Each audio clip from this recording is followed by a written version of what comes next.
الحمدللہ رب العالمین والصلاة والسلام علی سید المرسلین اما بعد فاعوذ باللہ من الشیطان الرجیم بسم اللہ الرحمن الرحیم. پڑھیے الصلاة والسلام علیک یا رسول اللہ وعلی آلک واصحابک یا حبیب اللہ. الصلاة والسلام علیک یا نبی اللہ وعلی آلک واصحابک یا نور اللہ. پیارے پیارے اسلامی بھائیوں اور مدنی چینل کے ناظرین، درود پاک پڑھنے کے بے شمار فضائل و برکات ہیں. فرمان آخری نبی رسول ہاشمی صلی اللہ تعالی علیہ وآلہ وسلم میرے آقا فرماتے ہیں، جو بندہ محبت اور شوق کے ساتھ 3 مرتبہ دن میں اور 3 مرتبہ رات کو مجھ پر درود پاک پڑھے، اللہ پاک پر حق ہے کہ اس کے اس دن اور اس رات کے گناہ معاف فرما دے. سبحان اللہ سبحان اللہ، کتنا آسان ہے. 3 مرتبہ صبح، 3 مرتبہ شام. اب جو 100 مرتبہ پڑھتا ہے، 200 مرتبہ پڑھتا ہے، 313 بار پڑھتا ہے، اس کو کس قدر برکتیں ملتی ہوں گی. تو اللہ کرے کہ درود پاک ہم اپنی زندگی کا حصہ بنا لیں. تو اللہ کرے کہ ہم بس نبی پاک علیہ الصلوۃ والسلام کا ذکر کرتے رہیں، ان پر درود بھیجتے رہیں. آئیے مل کر محبت کے ساتھ درود پاک پڑھ لیں. صلو علی الحبیب صلی اللہ تعالی علی محمد صلی اللہ علیہ وسلم. ایک نوجوان کا میں نے آپ کو واقعہ سنانا ہے. 3 دن سے وہ نوجوان فاقے میں تھا، مجاہدہ نفس میں مشغول تھا، دشت و صحرا کے سفر کیا کرتا تھا کہ اب اس کو دریا میں بھوک بھی لگی تھی. ایک سیب تیرتا ہوا نظر آیا. اس شخص نے وہ سیب اٹھا کر کھا لیا، مگر جب سیب کھایا تو خوف خدا بھی دل میں تھا. اسے خیال آیا کہ اس سیب کا مالک تو میں نہیں ہوں، یہ کہیں اور سے آیا ہے اور میں نے بغیر اجازت کھا لیا ہے. اب وہ تحقیق کے لیے اس دریا کے کنارے کنارے وہ نوجوان چلنے لگا.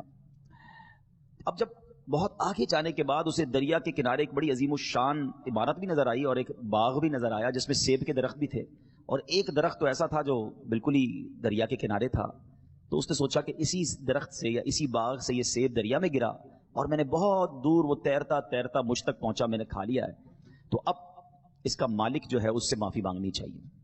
وہ باغ کے مالک کے پاس چلے گئے. اب جب باغ کے مالک کے پاس جا کر معافی مانگی کہ حضرت میں بہت دور سے آیا ہوں اور ایک سیب کا حق بخشوانے آیا ہوں. اب جو باغ کے مالک تھے نا، دراصل وہ بڑے اللہ والے تھے، بہت بڑی ہستی تھے. ان کا نام تھا حضرت عبداللہ صومعی رحمۃ اللہ تعالی. وہ سمجھ گئے کہ اس نوجوان کے دل میں بڑا خوف خدا ہے. آج کے دور میں تو لاکھوں روپے لوگ ہڑپ کر جاتے ہیں، اس دور میں بھی ایسے لوگ ہوں گے. یہ ایک سیب کا حق بخشوانے اتنا لانگ ٹریول کر کے میرے پاس آیا ہے، یہ بندہ اسپیشل ہے، اس کے اندر بڑا خوف خدا ہے.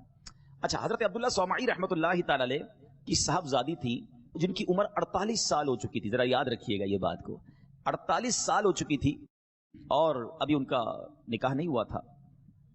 تو آپ نے پہلے تو اس نوجوان سے کہا کہ تم 12 سال تک پہلے میری خدمت کرو، پھر میں تمہیں معاف کروں گا. ایک سیب کا حق بخشوانے کے لیے امتحان کتنا بڑا کہ 12 سال تم نے میری خدمت کرنی ہے. اللہ اکبر. وہ نوجوان کیسا خوف خدا کے والا کہ 12 سال اس نے خدمت پوری کی. کہ حضور اب تو معاف کر دیں، اب تو ٹائم پورا ہو گیا.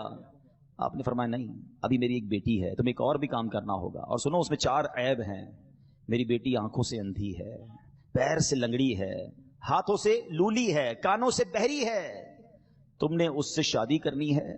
کیسا امتحان ہے. ایسی معذور لڑکی جس کے اوصاف بتائے جا رہے ہیں کہ وہ اندھی لولی لنگڑی ہے، 48 ایئرز، 48 سال کی عمر بھی ہو چکی ہے، مگر وہ کمال کا نوجوان تھا. اس کو معلوم تھا کہ اگر کسی کا حق تلف ہوا ہے اور اس نے معاف نہ کیا تو قیامت کے دن رب بھی معاف نہیں فرمائے گا. ذرا سوچیں کہ یہ ہم سب لوگوں کے لیے کتنا بڑا درس ہے، اور خاص طور پر ان لوگوں کے لیے درس ہے جو کسی کا مال دبا لیتے ہیں، کسی کی زمین پر قبضہ کر لیتے ہیں، کاروبار میں ڈنڈی مارتے ہیں، جھوٹ بول کر کسی کے ساتھ دھوکہ کرتے ہیں. اچھا، بعض اوقات یہ ذہن ہوتا ہے میرا کوئی بگاڑ تھوڑی سکتا ہے، کیا کر لے گا غریب آدمی، کیا بگاڑ لے گا میرا. یہ بہت بڑی بھول ہے جو یہ سمجھتا ہے نا کہ میرا کوئی کچھ نہیں بگاڑ سکتا. پچھلے دنوں میں نے ایک بڑا کمال کا جملہ سنا کہ انہوں نے پنجابی میں کہا کسی نے کہ تندرست اور تگڑے آدمی سے نہ ڈرو، ماڑے آدمی سے ڈرو. یہ جو کمزور ہوتا ہے نا اس سے زیادہ ڈرنا چاہیے. تو پوچھا گیا کہ کیوں؟ تو کہا کمزور جب ہاتھ اٹھاتا ہے نا، جب اللہ کو پکارتا ہے تو اس کی قدرت اس کے ساتھ ہو جاتی ہے، رحمت اس کے ساتھ ہو جاتی ہے، پھر ظالم کا ٹھکانہ نہیں بچتا. تو وہ لوگ جو یہ سمجھتے ہیں کہ میرا کوئی کچھ نہیں بگاڑ سکتا، یاد رکھو جب مظلوم اللہ کی بارگاہ میں فریاد کرتا ہے نا، پھر ظالم کو وہ پکڑ ملتی ہے، پھر ظالم پر وہ عذاب ہوتا ہے، دنیا میں بھی وہ برباد ہوتا ہے، اور آخرت کا حساب تو پھر بڑا ہی نرالا ہے۔ سیدی اعلیٰ حضرت امام اہل سنت فرماتے ہیں کہ جو کسی کے 3 پیسے جان بوجھ کر دبا لے، میں 3 لاکھ روپے کی بات نہیں کر رہا، میں 30,000 روپے کی بات نہیں کر رہا، میں 3 کروڑ روپے کی بات نہیں کر رہا، 3 پیسے، امام اہل سنت فرماتے ہیں اس بندے کو 700 مقبول با جماعت نمازیں دینی پڑ جائیں گی 3 پیسے کے بدلے۔ اب سوچے وہ شخص جو لوگوں کے حق دباتا ہے۔ اچھا کچھ لوگ کہتے ہیں یار سامنے والا بھول گیا ہے، اس کو تو یاد ہی نہیں ہے، ارے اس کو یاد نہیں ہے مگر تمہیں لوٹانا ہوگا۔ تو اے میرے پیارے اسلامی بھائیوں، وہ نوجوان پہلے تو 12 سال خدمت کی، پھر ایسی لڑکی سے، ایسی عورت سے شادی کے لیے بھی تیار ہو گیا، نکاح ہوتا ہے۔ یہ نوجوان جب اپنے کمرے میں جاتا ہے تو گھبرا جاتا ہے کہ اندر تو نہایت ہی خوبصورت دوشیزہ موجود ہیں، کوئی بیماری نہیں، کوئی اندھی نہیں، کوئی لنگڑی نہیں، کان بھی ٹھیک ہیں۔ گھبرا گئے، حضرت عبداللہ سومائی کے پاس آئے تو آپ نے کہا نہیں بیٹا، یہی میری بیٹی ہے، تمہاری دلہن یہی ہے۔ دراصل میری بیٹی کی میں نے بہت خوب اچھے طریقے سے تربیت کی ہے، میں نے جو کہا نا یہ اندھی ہے، یہ اس لیے کہا تھا کہ میری بیٹی نے کبھی حرام دیکھا نہیں ہے۔ جو میں نے کہا یہ بہری ہے، یہ میں نے اس لیے کہا کہ اس نے کبھی حرام سنا نہیں ہے۔ جو میں نے یہ کہا کہ وہ لنگڑی ہے، وہ اس لیے کہا کہ اس نے کبھی پیر حرام کی طرف بڑھائے نہیں ہے۔ ہاتھ کے بغیر والی اس لیے کہا کہ ہاتھ حرام کی طرف اٹھے ہی نہیں۔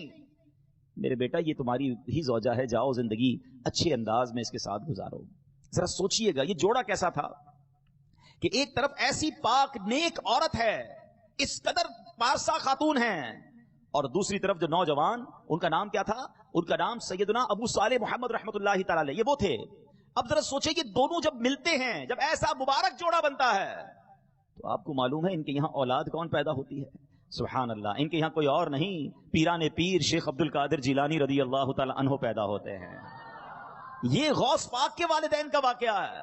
اللہ اکبر، اللہ کریم نے اپنے اس ولی کامل کے لیے گویا کیا شاندار جوڑا ملایا۔ ماں باپ ایسے تھے، اللہ نے ایسی اولاد عطا فرمائی جو ولیوں کے سردار بن گئے۔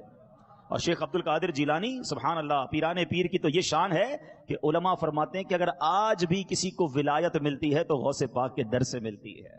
سیدی اعلیٰ حضرت دیکھتے ہیں نا کہ سر بھلا کیا کوئی جانے کہ ہے کیسا تیرا، اولیاء ملتے ہیں آنکھیں وہ ہے تلوا تیرا، واہ کیا مرتبہ اے غوث ہے بالا تیرا، اونچے اونچوں کے سروں سے قدم آنا تیرا۔